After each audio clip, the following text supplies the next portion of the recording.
Hi friends, good morning. ఎలా ఉన్నారండి? బాగున్నారా? మేము కూడా బాగున్నామండి. మీరందరూ కూడా బాగుండాలని మనస్ఫూర్తిగా కోరుకుంటున్నానండి. మా ఛానల్ ఎవరైనా కొత్త వాళ్ళు చూసినట్టయితే ప్లీజ్ సబ్స్క్రైబ్ చేసుకోండి. చిన్న లైక్ చేయడం అయితే మర్చిపోవద్దండి. ఇవాళ వ్లాగ్ వచ్చేసి సండే వ్లాగ్ అండి. సండే మార్నింగ్ నుండి ఈవినింగ్ వరకు నా రొటీన్ డే మీతో అయితే షేర్ చేసుకుంటున్నానండి. వీడియోని ఎక్కడ స్కిప్ చేయకుండా ఎండ్ వరకు చూడండి. ఓకే అండి. ఇక్కడ మార్నింగ్ టిఫిన్ వచ్చేసి పిల్లలకి పూరి చేద్దామని పిండి అయితే కలిపి పెట్టేశానండి. పూరీలోకి కాంబినేషన్ వచ్చేసి ఆలు కుర్మా చేస్తున్నానండి. ఆలు కుర్మా కావాల్సినవి వెజిటేబుల్స్ అన్నీ కట్ చేసి పెట్టేసుకున్నానండి. ఇప్పుడు స్టవ్ అయితే ఆన్ చేసుకుని కడాయి పెట్టేసుకున్నానండి. 2 స్పూన్ల ఆయిల్ వేసుకుని ఆయిల్ వేడిన తర్వాత సన్నగా తరిగిన ఆనియన్స్, క్యారెట్, ఉల్లగడ్డ, పచ్చిమిర్చి వేసుకుని బాగా ఒక 5 నిమిషాలు ఫ్రై చేసుకోవాలండి. ఫ్రై చేసుకున్న తర్వాత 2 సన్నగా తరిగిన టమాటాలు, ఒక అర టీ స్పూన్ పసుపు వేసుకుని బాగా కలుపుకోవాలండి. కలుపుకున్న తర్వాత గ్రేవీకి మనకి ఎంత వాటర్ కావాలో అన్ని వాటర్ వేసుకోవాలండి. ఈలోపు ఒక కప్పు శనగపిండి తీసుకొని కొన్ని వాటర్ వేసుకొని పిండిని అయితే కలిపి పెట్టుకోవాలండి. ఓకే అండి. వాటర్ బాగా మరిగిన తర్వాత ఈ శనగపిండిని వేసుకొని బాగా కలుపుకోవాలండి. ఓకే అండి. ఇక్కడైతే ఆలు కుర్మా అయితే రెడీ అయిపోయిందండి. పిల్లలకైతే పూరి చేస్తున్నానండి. స్టవ్ అయితే ఆన్ చేసి కడాయి పెట్టేశానండి. డీప్ ఫ్రైకి ఆయిల్ పెట్టేశాను. ఆయిల్ అయితే వేడి అయిపోయిందండి. పూరి అయితే చేస్తున్నాను. ఈరోజు మార్నింగ్ టిఫిన్కి వచ్చేసి 3 ఐటమ్స్ చేశానండి. చపాతీ చేశాను, పూరి చేశాను, ఉప్మా కూడా చేశానండి. ఇంకా అవి రెండు అయితే స్కిప్ చేసేసాను. పూరి ఒకటి చూపిస్తున్నానండి. ఓకే అండి. పూరీలు అయితే చేయడం కంప్లీట్ అయిపోయింది. పిల్లలు కూడా ఫ్రెష్ అయితే వచ్చారండి. టిఫిన్ చేస్తున్నారు. ఈలోపు బయట అయితే నేను క్లీన్ చేస్తున్నానండి. వర్షం పడుతుంది. ఇంటి ముందంతా బండి మట్టి అంతా కింద గలీజ్గా ఉండేసరికి వాటర్ బట్టి క్లీన్ చేస్తున్నానండి. వీళ్ళు కూడా టిఫిన్ చేసి వచ్చి ఆ వాటర్లోనే ఆడుతున్నారు. జారి పడతారన్నా కూడా వినకుండా వాటర్లోనే ఆడుతున్నారండి. ఎగ్జామ్ స్టార్ట్ అవుతుంది, వెళ్ళి చదువుకోండి అంటే చదువుకోలేదు, ఆడుకుంటూనే ఉన్నారు. ఇక్కడ నేనైతే లంచ్కి అయితే ప్రిపేర్ చేస్తున్నానండి. పాలకూర పప్పు అయితే ఉడకబెట్టి పక్కన పెట్టేశానండి. ఓకే అండి. పప్పు అయితే ఎనిపి తాలింపు పెట్టేసుకోవాలి. ఈరోజు పిల్లలకైతే చికెన్ పలావ్ చేస్తున్నానండి. సింపుల్గా, పెద్ద వెరైటీస్ అయితే ఏం చేయలేదండి. ఓకే అండి. ముందుగా అయితే ఇక్కడ చికెన్ తీసుకున్నానండి. 2-3 సార్లు వాటర్తో క్లీన్ చేసుకొని పెట్టేసుకున్నాను.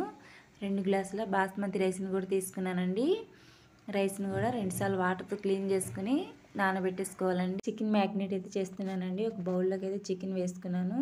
1 స్పూన్ అల్లం వెల్లుల్లి పేస్టు, ఒక అర టీ స్పూన్ పసుపు, 1 స్పూన్ కారం, రుచికి సరిపడా సాల్ట్ వేసుకుని చికెన్ అయితే మ్యాగ్నేట్ చేసుకుని ఒక ½ అన్ అవర్ అనేది పక్కన పెట్టేసేయాలండి. అప్పుడు ముక్కలకి ఉప్పు కారం అనేది బాగా పట్టుద్ది. టేస్ట్ కూడా చాలా బాగుంటుందండి.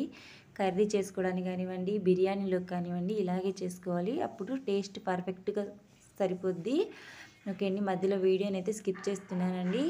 ఎందుకంటే ఆల్రెడీ మన ఛానల్లో చికెన్ పలావ్ వీడియోలు చాలా ఉన్నాయండి. చికెన్ పలావ్ కానివ్వండి, చికెన్ దమ్ బిర్యానీ కానివ్వండి, చాలా వీడియోస్ ఉన్నాయి. ఎవరైనా చూడాలనుకుంటే చూసేయండి. అందుకని మధ్యలో స్కిప్ చేస్తున్నాను. ఓకే అండి. ఇక్కడ పలావ్లోకి ఆనియన్స్, టమాటాలు, పచ్చిమిర్చి సన్నగా కట్ చేసి పెట్టుకున్నాను. ఇప్పుడు స్టవ్ అయితే ఆన్ చేసుకుని కడాయి పెట్టేసుకొని 2 స్పూన్ల ఆయిల్ వేసుకోవాలండి. ఆయిల్ వేడిన తర్వాత హోల్ గరం మసాలా వేసుకోవాలి. ఓకే అండి. ఇప్పుడు సన్నగా తరిగిన పచ్చిమిర్చి, ఆనియన్స్ కూడా వేసుకుని బాగా వేయించుకోవాలండి.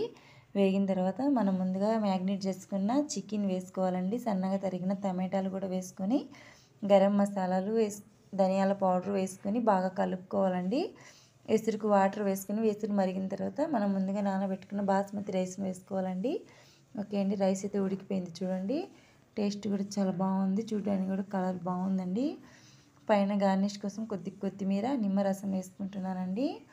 ఓకే అండి. చికెన్ పలావ్ చేయడం అయితే కంప్లీట్ అయిపోయింది.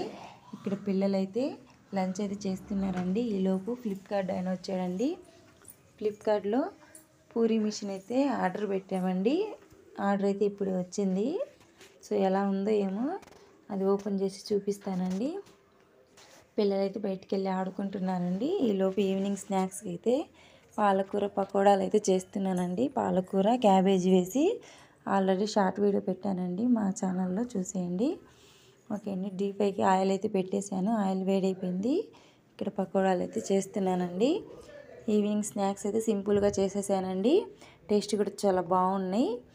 ఓకే అండి. ఇవాళ వ్లాగ్ అయితే ఇది. వ్లాగ్ నచ్చినట్టయితే లైక్ చేయడం అయితే మర్చిపోవద్దండి. మా ఛానల్ని సబ్స్క్రైబ్ చేసుకోండి. ఓకే ఫ్రెండ్స్, నెక్స్ట్ వీడియోలో మళ్ళీ కలుద్దాం.